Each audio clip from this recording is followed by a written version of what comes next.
Good morning students. तो आज हम वर्कशीट 19 फ्यूचर इंडेफिनिट टेंस में इंटेरोगेटिव सेंटेंस बनाना सीखेंगे। आप जानते हो कि हम फ्यूचर इंडेफिनिट टेंस में पॉजिटिव सेंटेंस कैसे बनते हैं ये सीख चुके हैं, नेगेटिव सेंटेंस कैसे बनते हैं ये भी सीख चुके हैं, और आज हम क्या सीखेंगे कि इंटेरोगेटिव सेंटेंस कैसे बनाते हैं वो सीखेंगे।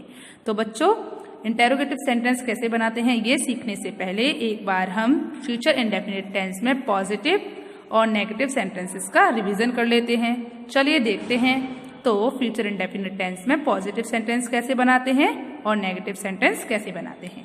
चलिए तो वर्कशीट 19 में फ्यूचर इंडेफिनिट टेंस में जब हम फ्यूचर इंडेफिनिट टेंस बनाते हैं तो सबसे पहले तो ये जानते हैं कि फ्यूचर इंडेफिनिट टेंस में होता क्या है। फ्यूचर इंडेफिनिट टेंस में हम जो भी एक्शन हमारा हो रहा है या जो भी एक्शन हम करेंगे वो कब होगा, वो फ्यूचर में होगा। तो किसी भी एक्शन का करना या होना फ्यूचर में होता है उसे हम फ्यूचर इंडेफिनिट टेंस कहते हैं। फ्यूचर इंडेफिनिट टेंस में जो स्ट्रक्चर लगता है वो क्या होता है, सब्जेक्ट, हेल्पिंग वर्ब लगती है विल या शैल, फिर लगती है वर्ब और फिर लगता है ऑब्जेक्ट। अगर आपका सब्जेक्ट आई और बी होता है तो आप हेल्पिंग वर्ब शैल का यूज करते हो और बाकी सभी सब्जेक्ट के साथ आप विल का यूज करते हो। आई और बी के साथ आप शैल का यूज करते हो और बाकी सभी सब्जेक्ट के साथ आप विल का यूज करते हो। तो फ्यूचर इंडेफिनिट टेंस में जब हम पॉजिटिव सेंटेंस बनाते हैं तो हमारा जो स्ट्रक्चर लगता है वो क्या होता है, subject, helping verb, verb, object.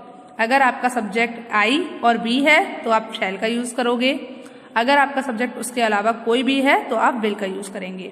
मतलब आई और बी के साथ शैल यूज होता है, बाकी सभी सब्जेक्ट के साथ विल का यूज होता है। चलिए एक सेंटेंस देख लेते हैं। जैसे फर्स्ट सेंटेंस जो लिखा हुआ है वो क्या है, हम कल स्कूल जाएंगे।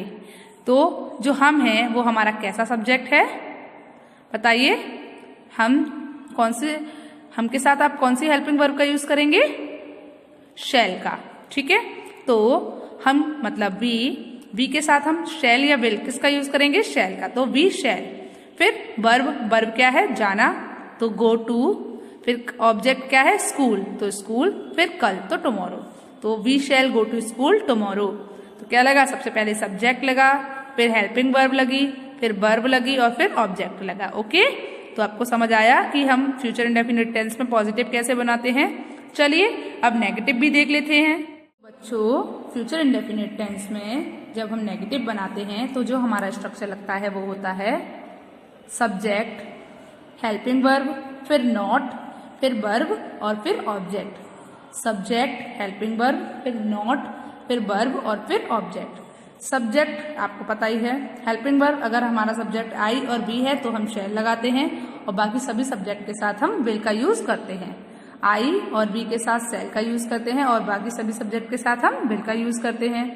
अगर हमारा सब्जेक्ट आई भी है तो आप शैल नॉट लगाओगे और अगर बाकी के और भी कोई सब्जेक्ट हैं तो आप विल नॉट लगाओगे। ठीक है, अगर उसके अलावा कोई और सब्जेक्ट हैं तो आप विल नॉट का यूज करोगे। फिर वर्ब और फिर ऑब्जेक्ट। नेगेटिव बनाते समय हमें ये याद रखना है। चलिए एक सेंटेंस बना हुआ है उसको देखते हैं। हम कल स्कूल नहीं जाएंगे। हम कल स्कूल नहीं जाएंगे। तो यहाँ पर आपका जो सब्जेक्ट है वो है हम। तो हम की स्पेलिंग वी और वी के साथ आपकी कौन सी हेल्पिंग वर्ब यूज होगी, शैल। तो आपने लगा दिया। उसके बाद नॉट, फिर वर्ब जाना गो टू, फिर ऑब्जेक्ट स्कूल और फिर टुमारो। तो we shall not go to school tomorrow. तो आपने क्या किया, सब्जेक्ट लगाया, हेल्पिंग वर्ब लगाई, फिर नॉट लगाया, फिर वर्ब लगाई और फिर ऑब्जेक्ट लगाया। ठीक है, तो आपका सेंटेंस क्या बना, we shall not go to school tomorrow, मतलब हम कल स्कूल नहीं जाएंगे। चलिए तो आपको फ्यूचर इंडेफिनिट टेंस में पॉजिटिव सेंटेंस कैसे बनाते हैं और नेगेटिव सेंटेंस कैसे बनाते हैं ये तो समझ आ गया। चलिए तो अब देखते हैं कि हम फ्यूचर इंडेफिनिट टेंस में इंटेरोगेटिव सेंटेंस कैसे बनाते हैं। ओके, चलिए स्टार्ट करें। तो बच्चों, इंटेरोगेटिव सेंटेंस कैसे बनाते हैं ये सीखते हैं। तो इंटेरोगेटिव सेंटेंस में जो स्ट्रक्चर लगता है वो क्या होता है, देखिए सबसे पहले आपकी आती है हेल्पिंग वर्ब। क्या आता है बच्चों, हेल्पिंग वर्ब। सब्जेक्ट से पहले क्या आती है, हेल्पिंग वर्ब। अगर आपका सब्जेक्ट आई और बी होता है तो शैल आ जाता है और अगर आपका सब्जेक्ट बाकी का कोई भी होता है तो आप विल लगाते हो, ठीक है। आईवी के साथ आप शैल लगाते हो, बाकी सभी सब्जेक्ट के साथ आप विल लगाते हो। फिर आप सब्जेक्ट लगाते हो, उसके बाद वर्ब लगाते हो और फिर ऑब्जेक्ट लगाते हो एंड लास्ट में क्या लगाते हो, क्वेश्चन मार्क लगाते हो। ओके, चलिए तो देखते हैं। सबसे पहले आप क्या लगाओगे, हेल्पिंग वर्ब, फिर आप क्या लगाओगे, सब्जेक्ट, फिर वर्ब, फिर ऑब्जेक्ट और फिर क्वेश्चन मार्क, क्योंकि हम इंटेरोगेटिव सेंटेंस में क्वेश्चन पूछते हैं तो क्वेश्चन मार्क जरूर लगता है। एक बार फिर से मैं आपको स्ट्रक्चर बता देती हूँ, हेल्पिंग वर्ब, सब्जेक्ट, वर्ब और ऑब्जेक्ट। चलिए देखते हैं। तो जो हमारा पहला सेंटेंस है वो क्या है बच्चों, क्या हम कल स्कूल जाएंगे। तो सबसे पहले आपको पता है क्या लगाना है हमें, हेल्पिंग वर्ब, और हमें नहीं पता कि अभी हम कौन सी हेल्पिंग वर्ब लगाएं, तो इसलिए हम थोड़ी सी जगह छोड़ देते हैं। अब आपका सब्जेक्ट क्या है, हम के लिए आप क्या यूज करोगे, बी। तो बी के साथ आप कौन सी हेल्पिंग वर्ब का यूज करोगे, शैल या विल, बताइए, शैल। तो आप लिख दीजिए, ठीक है। तो शैल बी। अब क्या लगेगी, वर्ब। तो वर्ब क्या है आपकी, जाना, तो go to, shall be go to. फिर ऑब्जेक्ट, ऑब्जेक्ट क्या है, school, shall be go to school, shall be go to school मतलब क्या, हम स्कूल जाएंगे, कब, कल, तो टुमारो, TOMORROW, ठीक है।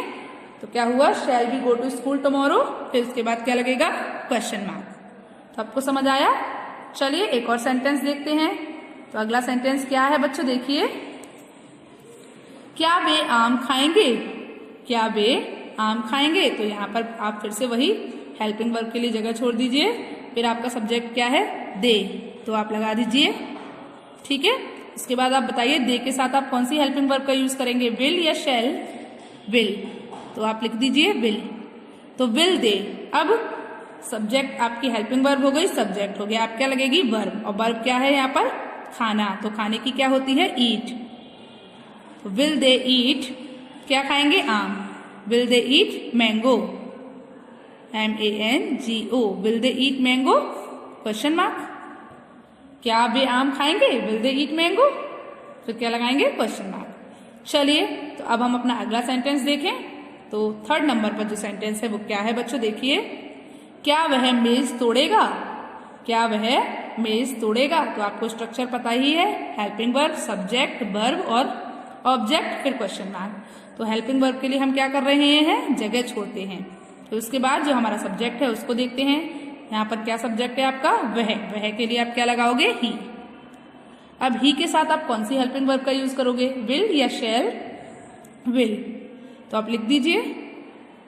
फिर क्या वह तोड़ेगा, अब आएगी वर्ब, तो वर्ब क्या है, तोड़ना, तो क्या आएगी तोड़ने की spelling, crack, CRACK, will he crack मतलब क्या वह तोड़ेगा। अब क्या तोड़ेगा बच्चों, मेज, तो मेज की क्या लगाएंगे हम, टेबल, TABLE, तो क्या हो गया, will he crack table, question mark. तो विल ही क्रैक टेबल मतलब क्या वह मेज तोड़ेगा। चलिए अब हम अपना अगला सेंटेंस लिखते हैं। तो अगला सेंटेंस क्या है, क्या मैं एक पत्र लिखूंगा। तो क्या मैं एक पत्र लिखूंगा, इसमें सबसे पहले हम क्या करेंगे, हेल्पिंग वर्ब के लिए जगह छोड़ेंगे। फिर आपका सब्जेक्ट क्या है, आई, तो आई लिख देंगे। उसके बाद आई के साथ आप कौन सी हेल्पिंग वर्ब का यूज करेंगे, शैल या विल, शैल, तो आप शैल लिख देंगे, ठीक है। फिर क्या करेंगे बच्चों, हमारा हेल्पिंग वर्ब हो गई, सब्जेक्ट हो गया, अब वर्ब, तो वर्ब क्या है यहाँ पर, बोलिए, लिखना, तो लिखने की क्या होती है, राइट, तो शैल आई राइट। फिर क्या लिखेंगे, एक पत्र, तो a letter, LETTER, shall I write a letter, फिर क्वेश्चन मार्क, क्या मैं एक पत्र लिखूंगा। तो बच्चों आप मुझे ये बताइए कि आपको इंटेरोगेटिव सेंटेंस कैसे बनाते हैं फ्यूचर इंडेफिनिट टेंस में, ये समझ आया कि हम फ्यूचर इंडेफिनिट टेंस में इंटेरोगेटिव सेंटेंस कैसे बनाते हैं। ओके, तो चलिए अब हम वर्कशीट 19 के 21 to 25 सेंटेंसेस की प्रैक्टिस करते हैं। अब हम क्या करेंगे, वर्कशीट 19 के फ्यूचर इंडेफिनिट टेंस में 21 to 25 के 25 सेंटेंसेस की क्या करते हैं, प्रैक्टिस करते हैं। 21 से 25 तक के सेंटेंसेस की प्रैक्टिस करते हैं। ओके, चलिए तो स्टार्ट कर देते हैं। तो बच्चों, जो हमारा 21 नंबर पर सेंटेंस है वो क्या है? क्या स्टीमर समुद्र में पानी को धारारेखित कर देगा? क्या स्टीमर समुद्र में पानी को धारारेखित कर देगा? तो बताइए आप। सबसे पहले हम क्या करेंगे? हेल्पिंग वर्ब के लिए जगह छोड़ देंगे। उसके बाद आपका सब्जेक्ट क्या है इसमें? स्टीमर। तो लिख दीजिए आप स्टीमर की स्पेलिंग STEAMER, स्टीमर। ठीक है। अब बताइए स्टीमर आप स्टीमर के लिए क्या यूज करेंगे? शेल या विल? कौन सी हेल्पिंग वर्ब का यूज करेंगे? विल। तो विल स्टीमर। फिर वर्ब क्या है आपकी? धारारेखित करना। तो धारारेखित करने की क्या होती है? स्ट्रीमलाइन। तो विल स्टीमर स्ट्रीमलाइन, STREAMLINE। तो विल स्टीमर स्ट्रीमलाइन मतलब क्या? स्टीमर धारारेखित कर देगा। किसको? पानी को। तो द वाटर। ठीक है। कहाँ? समुद्र में। तो in the sea, in the sea, SEA। फिर क्वेश्चन मार्क। तो आपको समझ आया क्या हुआ? क्या स्टीमर समुद्र में पानी को धारारेखित कर देगा? Will steamer streamline the water in the sea? क्या स्टीमर समुद्र में पानी को धारारेखित कर देगा? Will steamer streamline the water in the sea. मतलब सब्जेक्ट, सबसे पहले हेल्पिंग वर्ब, फिर सब्जेक्ट, फिर वर्ब और फिर ऑब्जेक्ट। तो बच्चों, आपको 21 नंबर का सेंटेंस समझ आया। चलिए तो अब हम अपना अगला सेंटेंस देखते हैं। तो देखते हैं 22 नंबर का सेंटेंस क्या है। चलिए बच्चों, तो अब 22 नंबर का सेंटेंस देखते हैं। 22 नंबर का सेंटेंस क्या है? क्या पनडुब्बी समुद्र में पानी के भीतर चली जाएगी? क्या पनडुब्बी समुद्र में पानी के भीतर चली जाएगी? तो इसमें हमारा सब्जेक्ट क्या है? पनडुब्बी। तो सबसे पहले हम क्या करते हैं? हेल्पिंग वर्ब के लिए जगह छोड़ देते हैं। उसके बाद सेंटेंस को बनाना स्टार्ट करते हैं। सब्जेक्ट क्या है? पनडुब्बी। पनडुब्बी की स्पेलिंग क्या होती है? सबमरीन। क्या होती है? सबमरीन। तो SUBMARINE,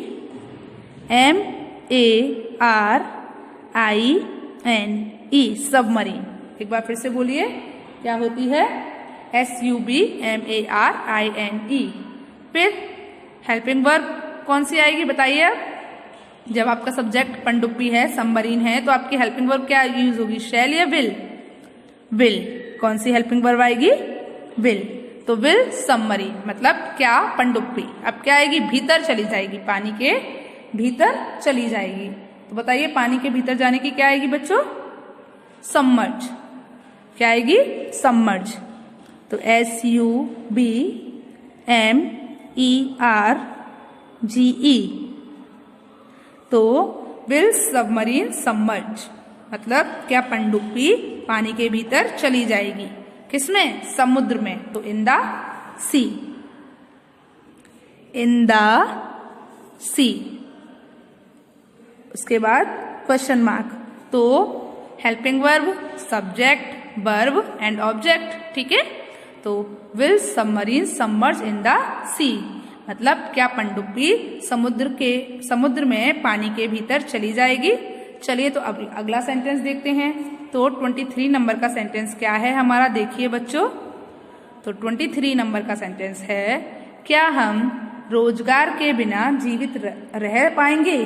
क्या हम रोजगार के बिना जीवित रह पाएंगे? तो बताइए, रह सकते हैं? नहीं रह सकते हैं रोजगार के बिना जीवित। चलिए बनाते हैं। तो हेल्पिंग वर्ब के लिए जगह छोड़ेंगे। उसके बाद हमारा जो सब्जेक्ट है वो क्या है? हम। तो वी। अब वी के साथ आप कौन सी हेल्पिंग वर्ब का यूज करेंगे? Shall, SHALL, shall be. ठीक है। अब क्या आएगा? सब्जेक्ट हो गया, हेल्पिंग वर्ब हो गई, सब्जेक्ट हो गया। अब वर्ब। तो वर्ब क्या है? जीवित रहना। जीवित रहने की क्या होती है? सरवाइव। तो स्पेलिंग क्या होती है बताइए? Shall be survive, SURVIVE, shall be survive मतलब क्या हम जीवित रह पाएंगे? किसके बिना? रोजगार के बिना। तो क्या आएगा बच्चों? के बिना की होती है विदाउट, फिर रोजगार एम्प्लॉयमेंट, तो EMPLOYMENT एम्प्लॉयमेंट। तो क्या हो गया बच्चों, shall be survive without employment, मतलब क्या हम रोजगार के बिना जीवित रह पाएंगे, shall be survive without employment. समझ आया आपको? चलिए तो अब हम अपना अगला सेंटेंस देखते हैं। तो 24 नंबर का सेंटेंस क्या है बच्चों, देखिए। तो 24 नंबर का जो सेंटेंस है वो है, क्या तुम बिना पानी के खाने को निगल लोगे? क्या तुम बिना पानी के खाने को निगल लोगे? तो बताइए क्या आएगी बच्चों, बताइए। सबसे पहले हेल्पिंग वर्ब के लिए जगह छोड़ दीजिए, फिर तुम, तो क्या आएगा, यू। तो यू के साथ आप कौन सी हेल्पिंग वर्ब का यूज करोगे, विल या शैल? विल। तो विल यू। अब वर्ब कौन सी है आपकी यहाँ पर, निगलना। तो निगलने की क्या होती है, स्वालो, SWALLOW, स्वालो। तो क्या तुम निगल लोगे, किसको, खाने को, स्वालो फूड। कैसे, पानी के बिना, तो विदाउट वाटर, विदाउट वाटर। फिर क्वेश्चन मार्क, तो क्या बना बच्चों बताइए, will you swallow food without water, मतलब क्या तुम पानी के बिना खाने को निगल लोगे? समझ आया आपको, will you swallow food without water. चलिए तो अब हम अपना अगला सेंटेंस देखते हैं। तो 25 नंबर का सेंटेंस क्या है बच्चों, क्या नेताजी सड़कों पर झाड़ू लगाएंगे? क्या नेताजी सड़कों पर झाड़ू लगाएंगे? बताइए आप, नेताजी सड़कों पर झाड़ू लगाएंगे? बोलिए। हाँ, चलिए तो क्या नेताजी सड़कों पर झाड़ू लगाएंगे? इसमें सबसे पहले हम क्या करेंगे, हेल्पिंग वर्ब के लिए जगह छोड़ेंगे। उसके बाद आपका सब्जेक्ट क्या है, नेताजी। तो नेताजी मतलब मिनिस्टर, तो लगा लीजिए MINISTER, मिनिस्टर। ठीक है, अब मिनिस्टर के लिए आप कौन सी हेल्पिंग वर्ब का यूज करोगे, विल या शैल? विल। ठीक है, तो विल मिनिस्टर। अब क्या आएगा, तो बच्चों आपने हेल्पिंग वर्ब लगा ली, सब्जेक्ट लगा लिया, अब क्या आएगी, वर्ब। तो वर्ब क्या है आपकी यहाँ पर, झाड़ू लगाना। झाड़ू लगाने की क्या होती है, स्वीप, SWEEP। तो क्या नेताजी झाड़ू लगाएंगे, विल मिनिस्टर स्वीप। अब कहाँ पर, सड़कों पर, तो on the roads, on the roads, ROADS। फिर क्वेश्चन मार्क, तो क्या हुआ बच्चों, will minister sweep on the roads, मतलब क्या नेताजी सड़कों पर झाड़ू लगाएंगे। तो क्या हुआ बताइए, आपने सबसे पहले क्या लगाई, हेल्पिंग वर्ब, फिर सब्जेक्ट, फिर वर्ब और फिर object. Helping verb, subject, verb और ऑब्जेक्ट। तो आपको ये बताइए, आपको वर्कशीट 19 फ्यूचर इंडेफिनिट टेंस समझ आए? बताइए। तो आज आपको होमवर्क में क्या करना है, आज आपको होमवर्क में ट्रांसलेशन की वर्कशीट 19 के 21 to 25 सेंटेंस अपनी ट्रांसलेशन की फेयर नोटबुक में करनी है। क्या करना है बच्चों आज आपको होमवर्क में, आज आपको होमवर्क में वर्कशीट 19 के 21 to 25 सेंटेंस अपनी ट्रांसलेशन की फेयर नोटबुक में करने हैं। ओके, चलिए गुड बाय।